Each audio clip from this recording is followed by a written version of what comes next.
आज का हमारा टॉपिक है हिजाब कंट्रोवर्सी। हमारे देश के एक राज्य कर्नाटका में हिजाब के पहनने पर बैन लगाया गया, जिसके खिलाफ मुस्लिम विमेन्स और मुस्लिम लड़कियों ने प्रोटेस्ट किया, ये कहकर कि ये हमारा रिलीजियस राइट है।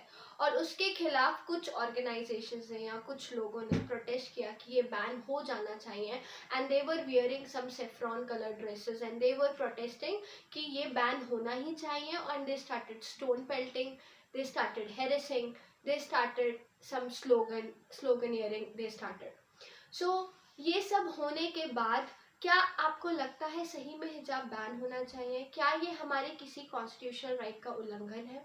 तो अगर हम अपने आर्टिकल 25 की बात करें, जिसमें ये लिखा है कि we have a freedom of conscience, we have a right to practice, profess and propagate our religion peacefully, तो उस हिसाब से ये हिजाब का पहनना बैन नहीं होना चाहिए, क्योंकि वो एक्चुअली में एक रिलीजियस राइट है। लेकिन हमारा कोई भी फंडामेंटल राइट एब्सोल्यूट नहीं होता है, उसमें हमेशा कोई ना कोई रिस्ट्रिक्शंस, रीजनेबल रिस्ट्रिक्शंस लगी होती है। उसे सिमिलरली आर्टिकल 25 में भी कुछ रीजनेबल रिस्ट्रिक्शंस हैं, जैसे कि कंटेम्प्ट ऑफ कोर्ट नहीं होना चाहिए, हमारी सोवरेनिटी इंटीग्रिटी मेंटेन रहनी चाहिए, security of our country violate नहीं होना चाहिए, पब्लिक ऑर्डर मेंटेन रहना चाहिए, एटसेट्रा एटसेट्रा। तो क्या एक्चुअली में ये कोई भी रीजनेबल रिस्ट्रिक्शंस जो लगी हुई हैं, क्या वो हिजाब के पहनने से वायलेट हो रही हैं? नहीं। तो फिर भी हिजाब क्यों बैन होना चाहिए? अगर हम ईरान की बात करें 2019 में, तो वहाँ पर भी प्रोटेस्ट हुए थे कि हिजाब बैन होना चाहिए, लेकिन वहाँ पे हिजाब बैन होने के कुछ महत्वपूर्ण कारण थे, क्योंकि वहाँ हिजाब का पहनना एक पैट्रियार्किकल साइन माना गया था, और ये फ्रीडम ऑफ चॉइस के लिए वो प्रोटेस्ट किए गए थे, विमेन एम्पावरमेंट के लिए प्रोटेस्ट किए गए थे, जो कि एक तरीके से सही भी है। लेकिन हमारे देश में कुछ कम्युनिटीज़ हैं, हालांकि we are a secular country, लेकिन हमारे देश में कुछ कम्युनिटीज़ हैं जो कि टॉलरेट नहीं करती हैं दूसरी कम्युनिटीज़ को, इवन उनकी प्रैक्टिसेस को, उनके कस्टम्स को, उनके ट्रेडिशंस को। इसीलिए वो ऐसे स्लोगनियरिंग करते हैं, ऐसे प्रोटेस्ट करते हैं, ऐसे स्टोन पेल्टिंग करते हैं, जो कि एक अलग रूप ले लेता है, और जो एक्चुअल कॉज ऑफ प्रोटेस्ट है, और या जो एक्चुअल कॉज ऑफ प्रोटेस्ट होना चाहिए, which is women empowerment and freedom of choice, वो एकदम हट जाता है। तो इसीलिए अगर हिजाब बैन होना चाहिए तो उसका कॉज डिफरेंट होना चाहिए देन द कॉज जो कि एक्चुअली में प्रेजेंट हो रहा है कर्नाटका में। अगर हम बात करें, अभी रिसेंटली कर्नाटका हाई कोर्ट ने एक जजमेंट दी इन द रेशम वर्सेस स्टेट ऑफ कर्नाटका, जिसमें वो बेसिकली 3 पॉइंट्स पर आए। उन्होंने कहा कि जो पिटिशनर ने कहा है कि उनकी एक एसेंशियल प्रैक्टिस है, लेकिन वो एक एविडेंट, एक प्रूफ के साथ नहीं आए वो कि क्यों उनका वो एसेंशियल प्रैक्टिस है, और क्योंकि डॉक्ट्रिन ऑफ एसेंशियलिटी वायलेट नहीं होता है, तो ये बैन होना ही चाहिए। जो दूसरा पॉइंट आए वो ये कहकर बोला उन्होंने कि क्लासरूम्स में freedom of speech and expression violate नहीं होता है, और क्लासरूम्स में freedom of speech and expression जैसी चीज़ नहीं होती है, ऐसा हाईकोर्ट का मानना था, कर्नाटका हाईकोर्ट का मानना था।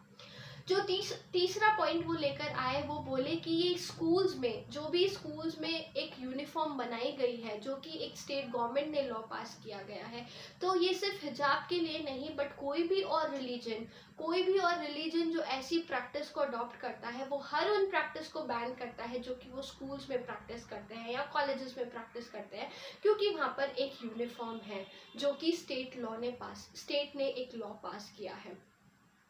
तो ये 3 पॉइंट्स रखे गए, लेकिन इन 3 पॉइंट्स के खिलाफ भी कुछ कॉन्सिक्वेंसेस हैं। वो ये है कि क्योंकि एक तो उस हाई कोर्ट के पास ये एलिजिबिलिटी नहीं है कि वो किसी एक धर्म को इतनी गहराई से पढ़े। उन्होंने ये कैसे पता लगाया? सिर्फ प्रूफ्स ना होने की वजह से they have not come up with the actual fact कि क्यों ये बैन होना चाहिए, क्यों एक्चुअली में डॉक्ट्रिन ऑफ एसेंशियलिटी वायलेट नहीं हो रहा है। उन्होंने एक्चुअली में एक धर्म को अच्छे से रीड नहीं किया है। और freedom of speech and expression की बात तो की गई है, लेकिन किसी ऐसे रीजनेबल रिस्ट्रिक्शंस की बात नहीं की गई है जो एक्चुअली में अगर वायलेट हो रहा है हिजाब के पहनने से, तो बैन किया जाना चाहिए। तो जिन पॉइंट्स को दिमाग में रख के ये जजमेंट पास की गई है, वो ब्रॉडर होनी चाहिए, वाइडर होनी चाहिए, जो हर एक कम्युनिटी को केटर कर सके, और जिस हिसाब के प्रोटेस्ट हो रहे हैं हिजाब के बैन करने को लेकर, उसका कॉज भी एकदम सही होना चाहिए और जो सबके समझ में आना चाहिए कि ये एक्चुअल कॉज है। वो किसी कम्युनिटी या कम्युनल वायलेंस का रूप नहीं होना चाहिए। अगर वो ये होगा तो इसका कॉज ऑफ प्रोटेस्ट गलत होगा और उस हिसाब से हिजाब भी बैन नहीं होना चाहिए, क्योंकि दोनों तरफ से दोनों की नीड्स को केटर करना वो ज़्यादा इम्पोर्टेंट है। क्योंकि हम एक सेक्युलर कंट्री में स्टे करते हैं, तो secular in although in our country हमारे में सॉफ्ट सेक्युलरिज्म प्रैक्टिस होता है। सॉफ्ट सेक्युलरिज्म मतलब कि स्टेट और रिलीजन डायरेक्टली अलग अलग हैं, लेकिन इनडायरेक्टली अगर कहीं इंटरफेयर करने की ज़रूरत पड़े स्टेट को, क्योंकि अगर कोई भी रीजनेबल रिस्ट्रिक्शंस वायलेट हो रहा है तो स्टेट उसमें इंटरफेयर कर सकता है और स्टेट ये बोल सकता है कि यहाँ पर ये रीजनेबल रिस्ट्रिक्शन सिंस वायलेट हो रही हैं, कंट्री की सोवरेनिटी या इंटीग्रिटी कुछ भी वायलेट हो रहा है, तो हम ऐसा कुछ चेंज कर सकते हैं। और हमारी कंट्री में अगर ऐसा कुछ वायलेट हो रहा है उसके बाद रिस्ट्रिक्शंस लगाए जाते हैं तो वो एक वैलिड चीज़ होगी। तो इस हिसाब से कुछ भी चीज़ को रखना चाहिए, एट द एंड इस पॉइंट पर आना चाहिए कि बैन होना चाहिए या नहीं होना चाहिए, उसका वैलिड कॉज होना चाहिए और तभी हमें एक एंड कंक्लूजन पर आना चाहिए। तो आपका क्या कहना है? आपके comments are highly welcome. What do you think that whether it should be ban और whether it should not be ban? If it is to be ban then what should be the reason behind it to be banned? So your comments are highly welcome. Now we'll meet in the next video with a new topic. Thank you. Please hit like button and subscribe to my channel. Bye bye.